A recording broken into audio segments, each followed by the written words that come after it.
On the Edge, in association with Uncensored Magazine.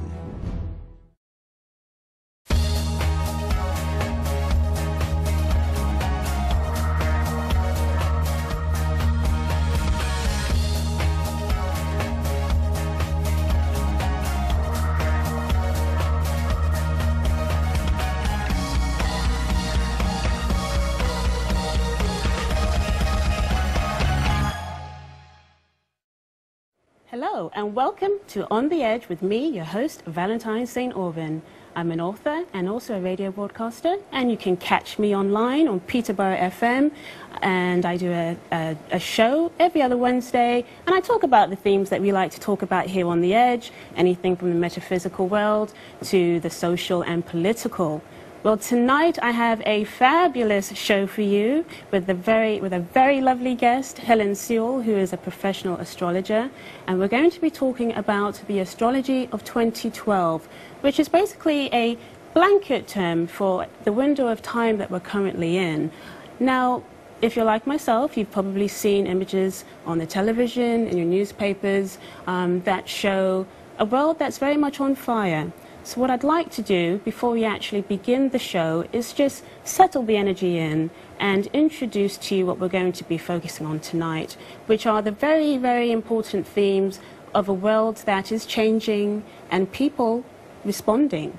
So this is a short video for you, and I'll be back in just a sec.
Okay, so some very dramatic scenes that were just on our televisions there.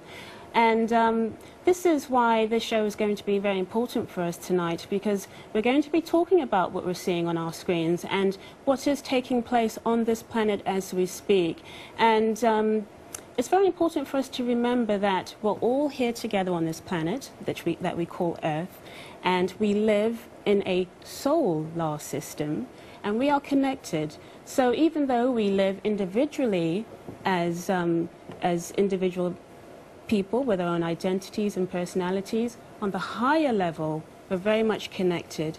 And this is where astrology comes in, because it's one of the greatest tools to help us to understand who we are and what we're doing here. So let me introduce my guest who I have with me tonight. She is the very lovely Helen Sewell. Welcome to On the Edge. Thank you for being with me here tonight.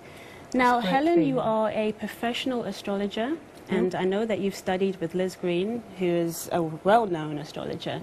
Yes, indeed. So you've had much experience with astrology.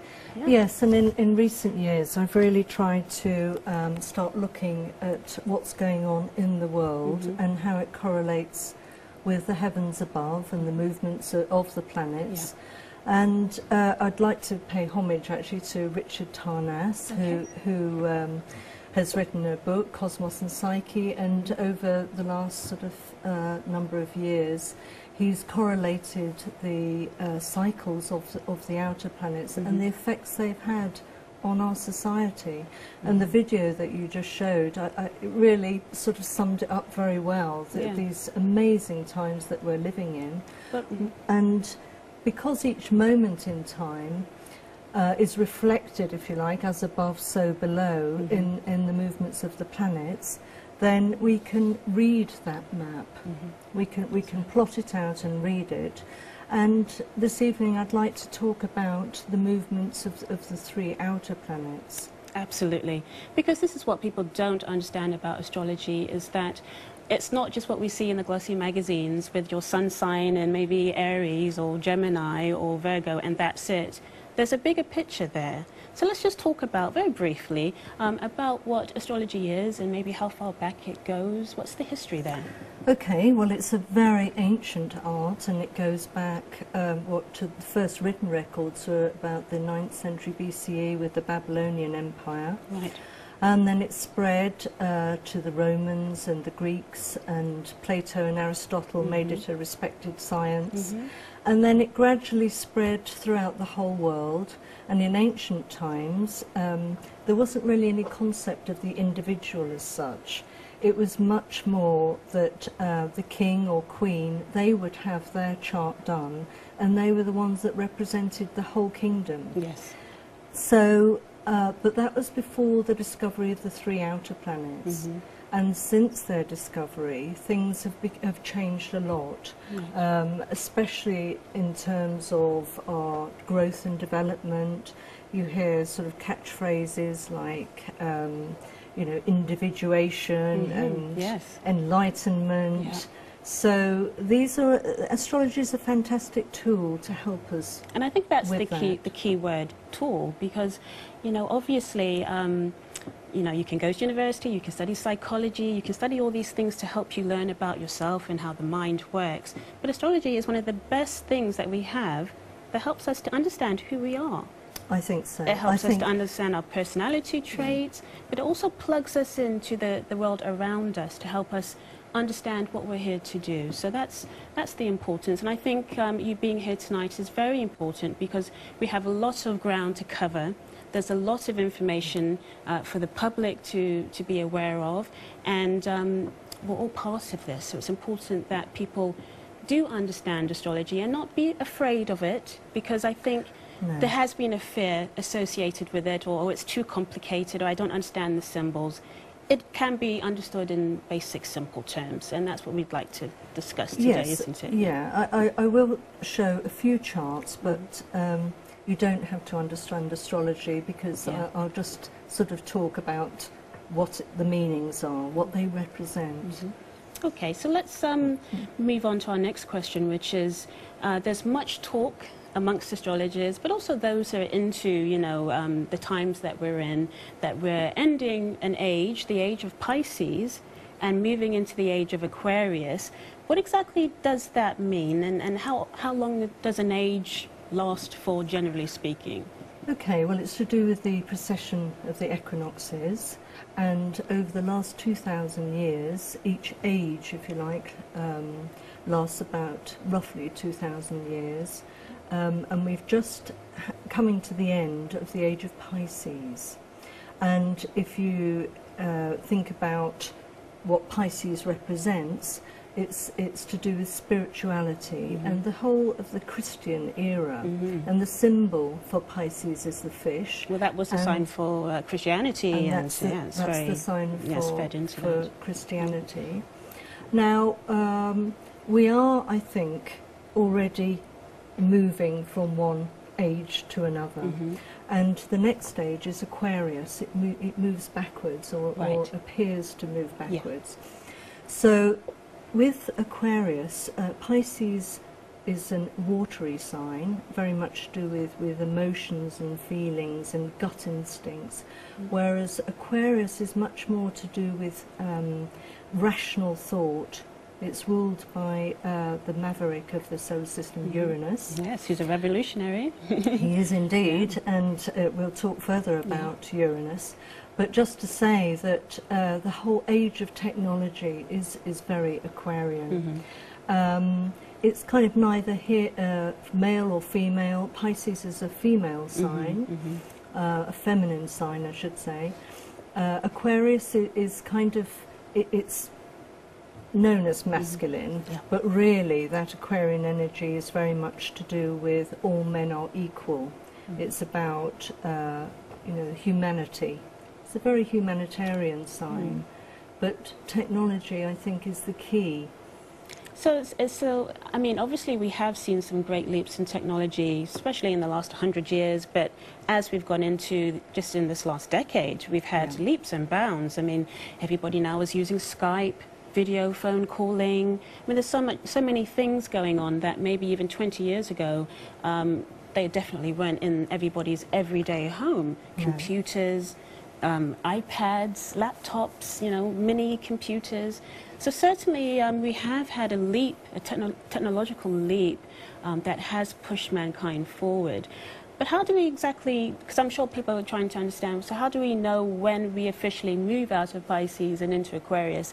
Is there any way for astrologers to know definitely what is the talk in relation to that? Yeah, I mean, there's been lots of speculation about this, and I think that it's very, very difficult to sort of pinpoint the exact day when this happens. I think more in terms of it taking, say, about 200 years for this sort of transition to happen. And we can already feel the change. But the other thing that comes with the death of one age and the beginning of another is like a collective anxiety. And you can feel that because people are very unsure. And for those of you who've seen the film Zeitgeist, the first part of that talks about the ages and how each age has a kind of god or something that we aspire to. So it's like the death of all things Piscean, to do with the religions and that kind of thing. And who knows what's going to take its place, but it could well be that we're not looking to an outside God, but more that we are all God, perhaps. We're all co-creating our future in the universe. And I think that's a very key word. It's a word that's obviously used quite a lot in the metaphysical community, that we're co-creators and we're part of this, and we are part of this. On a lower level and a higher level as well, and people don't realize that.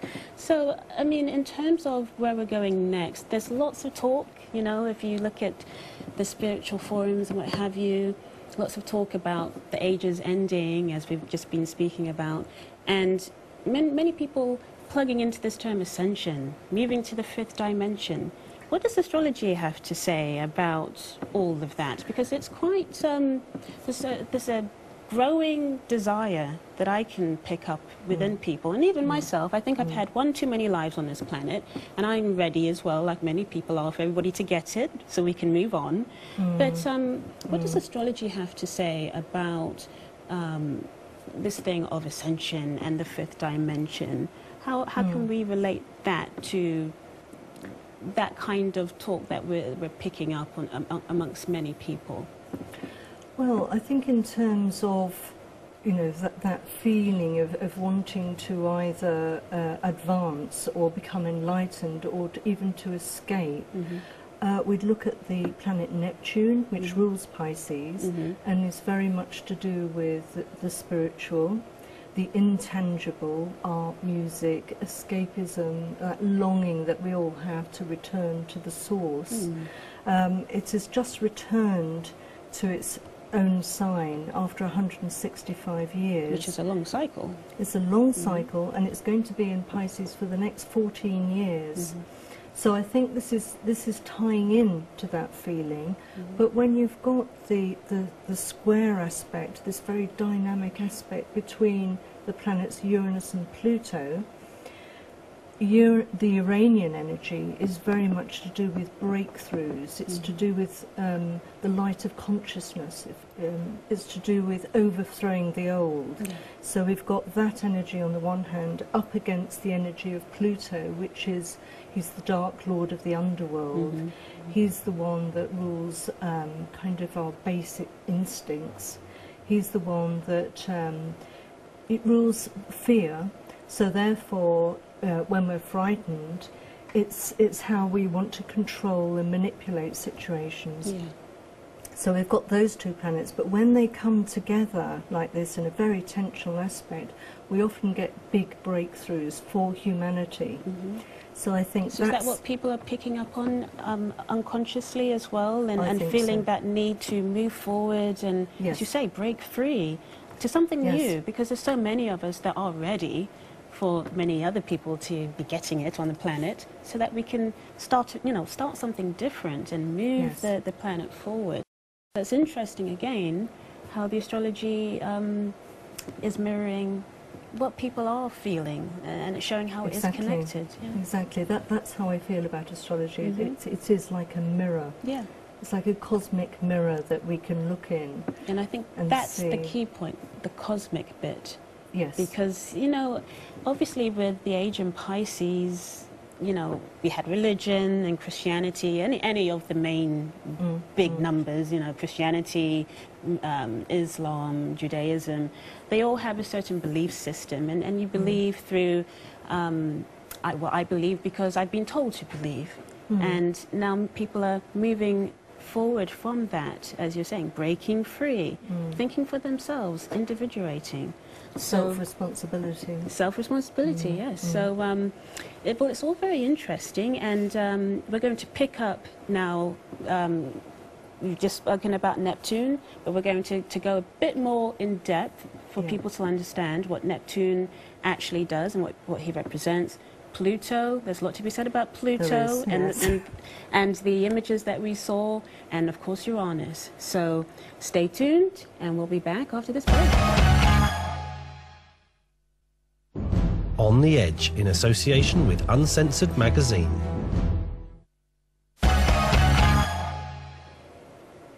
Hello, welcome to On the Edge with me, your host. I am Valentine St. Aubyn, and I have hijacked your televisions for this evening. And my guest tonight is Helen Sewell, who is a professional astrologer, and we are talking about the astrology of 2012, a blanket period of time, and definitely the times that we're in right now. So, Helen, we're back here again. So let's talk about now the outer planets, because obviously the outer planets, they govern the collective consciousness of the public. They show themes or generational themes, and they sort of direct the traffic of where the world's going. So let's first begin to talk about Pluto in Capricorn, who is quite a character. So I'll leave it to you to explain Pluto. Okay, well, in myth, Pluto is the Dark Lord of the underworld, and basically, if in shorthand terms, he rules control, manipulation through fear. And what he does is he sort of breaks down systems. It's like he rules things like birth, death, regeneration, transformation especially. So when Pluto goes through a particular sign, the meaning of that sign gets, something dies and something's reborn in a different form, and you can never go back to how it was before. So for instance, when it was going through Libra, when we had the whole relationship thing, Libra rules relationships, so that went through a whole transformation. Then when in the 80s, when it was going through Scorpio, Scorpio rules sex, and we had the whole AIDS thing. Then from 1995 it was in Sagittarius to 2007, and Sagittarius is very much rules excess, and we were living on the never never. It rules religion. So we had the great clash, if you like, between Islam and Christianity, culminating when Pluto was in the middle of Sagittarius with 9/11. Yes, absolutely. Terrorists, yes, try to be blamed onto foreigners with the Sagittarian energy, I suppose. Yes. Exactly. But it wasn't, as it seemed. And the projection of Pluto, putting it onto Osama bin Laden, basically, as the Dark Lord of the underworld. Now Capricorn is an earth sign, and it rules institutions such as the banking institution, the church, the monarchy, governments, the establishment, basically. So if you can imagine, with Pluto for 16 years going through Capricorn, we're going to have a breaking down of those systems. And even astrologers were surprised at how quickly that took effect with the collapse of the financial system. Because Pluto went into Capricorn, well, it stayed in Capricorn, was it just in November? And that was when, in 2008, when the financial system literally did collapse. Yes. So it was very fast. Yes, because it was usually, very fast. I suppose usually it takes a bit longer, you know, for it Usually. to give its message. So it was very quick. So what's to come? Yes. That's the next question, maybe. I mean, obviously that's not its full message, with Pluto being in Capricorn, so there's obviously more to come. I think so. In terms of collapse. Yes, and because it will be in Capricorn for 16 years from 2008. And being an earth sign as well, we can look out for sort of changes to do with earth energies. Maybe a lot more earthquakes, volcanic activity, that's a very good point, yes. which then affects the weather, that kind of thing. Yeah. It's really, you know, very, very literal what's going on, and kind of, wow, it's kind of quite scary, really. Yes. So we've got Pluto and the effects of Pluto right now going through Capricorn.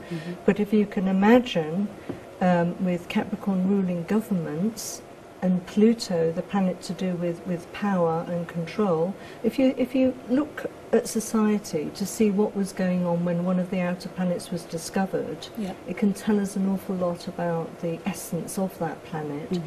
And Pluto was discovered in 1930. Which was the beginnings, the rise of the Third Reich. Very interesting.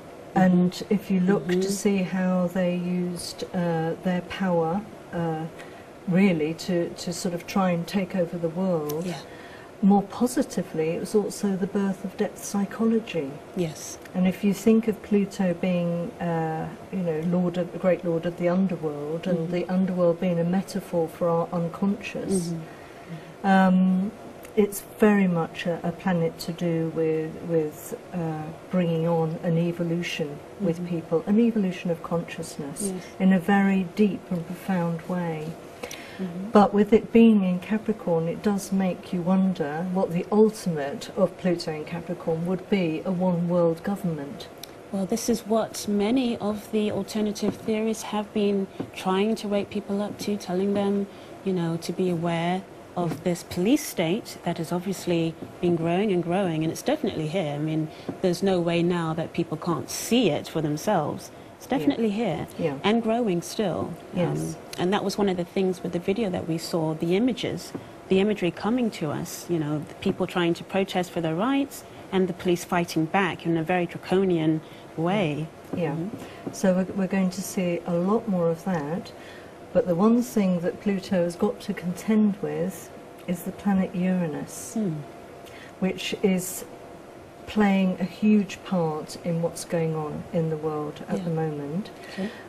Uranus rules Aquarius, and he's the maverick of the solar system, so he wants, you know, utopia.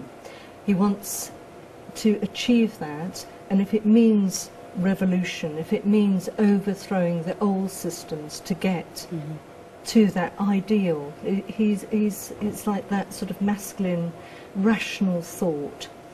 And so it doesn't matter sort of how much bloodshed there is to get to that ideal, that is the final outcome. Now Uranus has been it spends 7 years in each sign, and it's been in the sign of Pisces, which I don't think it's been particularly comfortable in the sign of Pisces, because that Uranian truth seeker wanting to find the truth in a sign more where it doesn't have the boundaries, and it's very foggy. It's foggy, yes. And it's very mystical, very mystical. So it's a bit like, you know, trying to shine the light of the full beam when you're in fog. And it doesn't bring clarity. It makes things more difficult to see the truth. So it's been in Pisces, and interestingly enough, with Neptune in Aquarius and Uranus in Pisces, that has been very much the signature of the technological age, and how we can be all connected on the collective level. So with Uranus, and I'll talk about the Arab uprising. Because that's very interesting, how it feeds into one another. Because this was so fascinating, because when the first Arab uprising with Egypt happened, Uranus was just right at the end of Pisces, so it was much more peaceful. It was very peaceful. Everybody was well behaved for the most part. They were, but then Uranus went into the more warlike sign of Aries in March last year, and that's where things started to become a lot more aggressive, because then the revolutionary spirit was far more, it had far more bite to it, and it's far more aggressive and violent. So Uranus is going to be in Aries for the next 7 years, and at the same time, come this June, it is going to be in a square aspect with Pluto. So this particular cycle started in the mid-60s. Right. So that was like the birth of this cycle, where those two energies, you know, you have that sort of death and transformation, that libidinal energy of Pluto on the one hand, combining with that revolutionary, awakening energy of Uranus on the other. So that cycle began in the mid-60s, and if you look to see what was going on then, there's something being mirrored right now. People are beginning to stand up. Well, we're certainly seeing a lot of people. I mean, people have always, you know, come together as groups, but we're certainly seeing a resurgence of that. People coming together for a cause and being very vocal and visual about that. And I guess maybe that's similar to like during the 60s. There were lots of things going on of that nature during that time as well. So people becoming more conscious as well, I suppose. You know, and wanting to voice their opinion, and we're seeing more and more of that. You know. Yes. I mean, it's amazing what I think the breakthroughs that we can see, and if you think about Pluto in Capricorn representing these despots that have been on the throne, if you like, in the Middle East for about 40 years. We're seeing the death of those and the rebirth of something new. It doesn't necessarily say it's going to be better, but it definitely means that the old has got to pass into history now and something new take its place. Yeah, I mean, we are seeing, and it's interesting because, you know, you're talking about the dynamic between Pluto and Uranus, and with those despots, you know, in the Middle East and elsewhere as well, sure. They can't hide like they have in the past. You know, what they're known for, how they are, is all coming up to the surface. And I guess that feeds into this, what you were talking about with Pluto, you know, it's this transformation and renewal and a death process. I mean, so many of them have now been removed, Mubarak, and many of them are being pushed out for something else to come in, and this is the next thing really, is where are we going, you know, with this transit with Pluto and Capricorn, because we still have quite a few years to go through.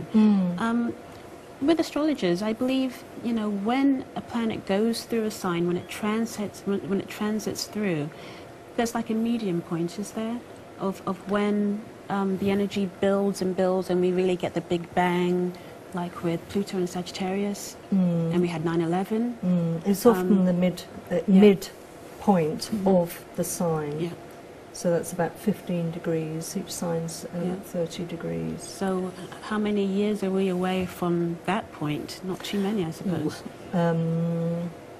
Well, let's say I think that we're going to see so much change in the next few years, in fact, because of the aspects and the alignments that are going on. Because each time a planet moves sign, it's almost like we put on a different colour lens, and we see the world through that lens, and our focus changes.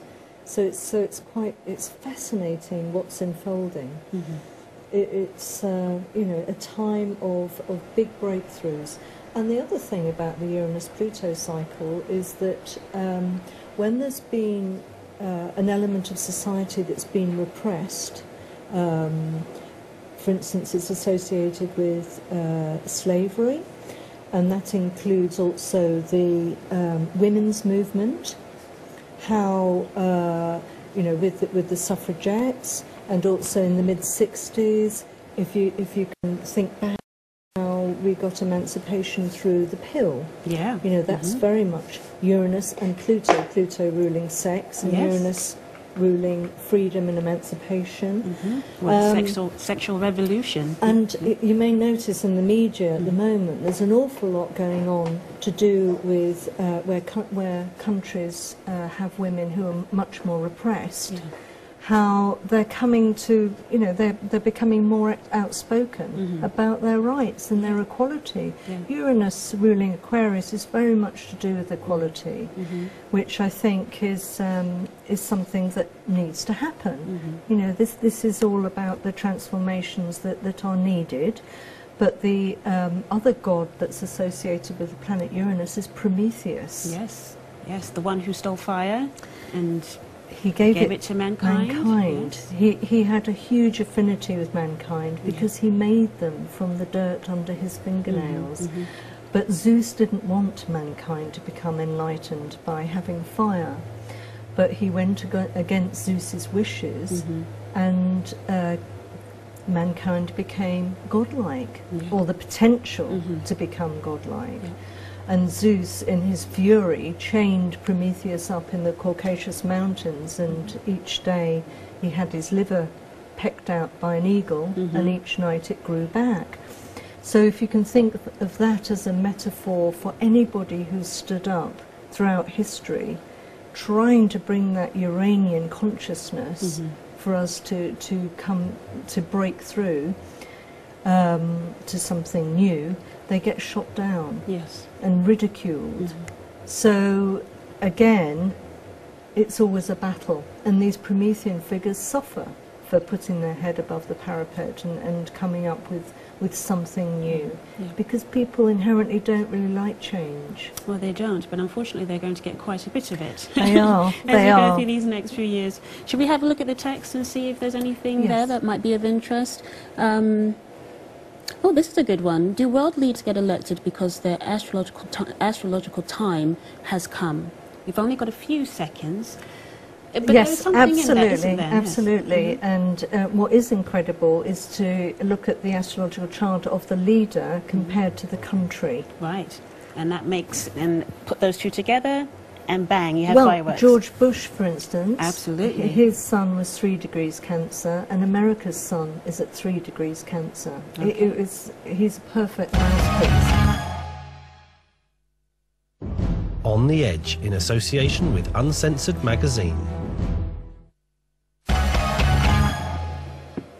Hello and welcome back to On the Edge with me, your host. I am Valentine St. Aubyn, and my guest with me tonight is Helen Sewell. And we've been having a fascinating discussion about the astrology, the times that we're in right now. And Helen has a very interesting chart to show us. This is the end of the, well, we'll call it the Mayan calendar chart, the winter solstice chart. So if we can just get that up on the screen. So Helen, talk to us about what we're seeing. Okay, so this is an astrological chart, and for those of you that have never seen one before, basically this is the map of the heavens on the 21st of December 2012, and if you the time of the winter solstice is at exactly 11:11 universal time, which is a very mystical number. And quite incredible, the coincidence that the Mayan calendar should end at this particular time. Absolutely. Now this chart has a darker line that goes horizontally through it and also nearly vertically through it, and the horizontal line is that's the horizon as we look out. You don't have to understand what the chart means as such, only that significantly you'll see that Saturn and Pluto, there's a green triangle, so we've got Saturn and Pluto at the top of the triangle, and the apex is the planet Jupiter in the sign of Gemini. Now, for a lot of people have talked about us moving into the fifth dimension and this sort of huge spiritual shift that we're going to go through. Now, if anything was to manifest, then to have this particular configuration, which is called a yod, or finger of God, I think is very significant, because with Jupiter is the planet to do with expansion. It's to do with thinking much more in the higher realms, and it's in the sign most associated with communication. Gemini rules the mind, communication. So we've got that energy of Pluto and Saturn giving it Saturnian sort of seriousness and gravitas and manifestation, with the transformational energy of Pluto channeling it down into Pluto at the bottom of the chart, into Jupiter at the bottom of the chart there, which I think is very significant. And also right in the middle between Saturn and Pluto we have the planet Venus, and of course the Mayans particularly revered Venus. She was known, she had a good and a bad side, and could also be known as the goddess of war as well. And that could bring us in actually to when we talk about the Jubilee coming up and the chart of that. Yes. So the last thing I want to say about the chart of the 21st of December is that the planet Neptune, which is to do with spirituality and our connection to the numinous, is with the planetoid Chiron. And Chiron is the wounded healer. So for all those that are maybe really building themselves up for this great ascension to go on, or for something very dramatic, they could be met by an incredible amount of disillusionment and disappointment come the 22nd of December. It would also be quite significant of that. So it can work both ways, to be honest. So this chart basically says quite a lot of information, and I like how you have picked up with Neptune there on the ascendant and with Chiron, just sort of grounding that idea of ascension, and we are moving on. We are moving on, as as you've been describing. We're having rapid events, so definitely the world is changing. But I think we're still going to be on it come 2013 in 3D land. I personally believe so. I don't think it's the end of the world or anything like that.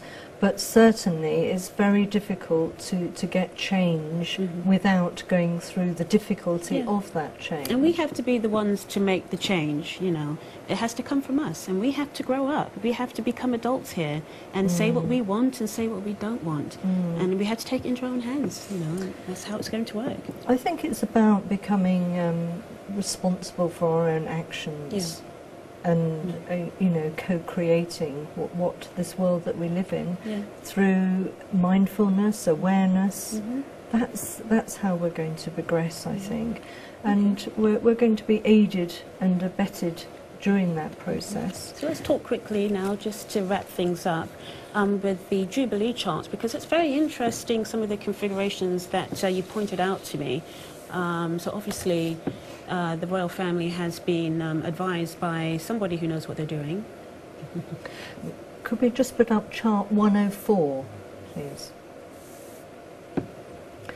Because the royal family, if it's the royal family that have chosen the date, I was very surprised when I saw this chart. Red lines in the chart show tension, and where the energy is squares or oppositions, the blue lines are where the energy is very harmonious. And as you can see, even if you don't understand astrology, there are an awful lot of red lines in this chart.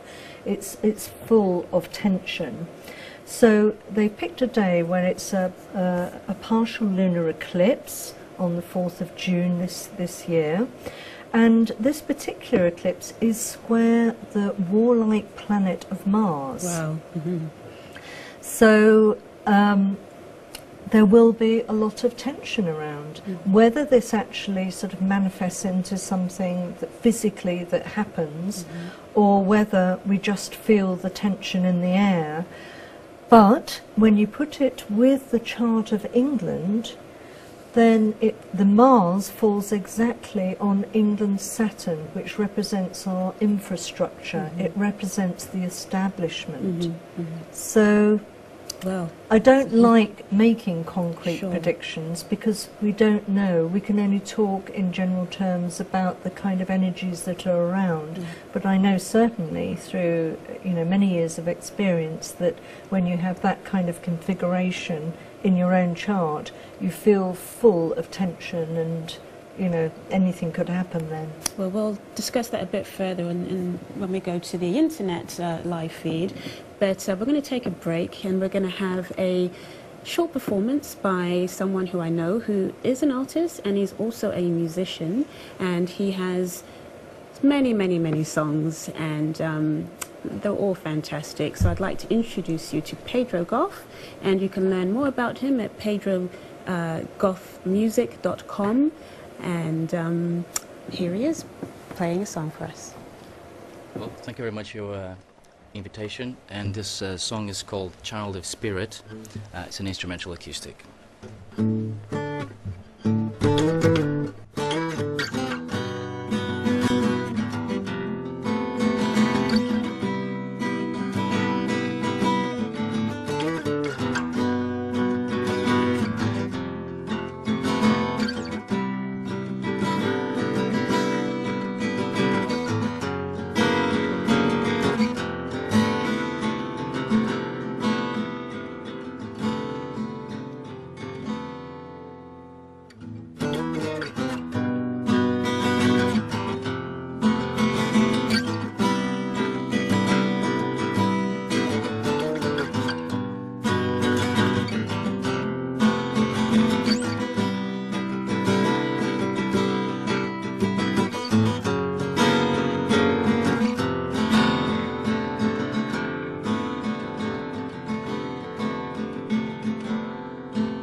Okay.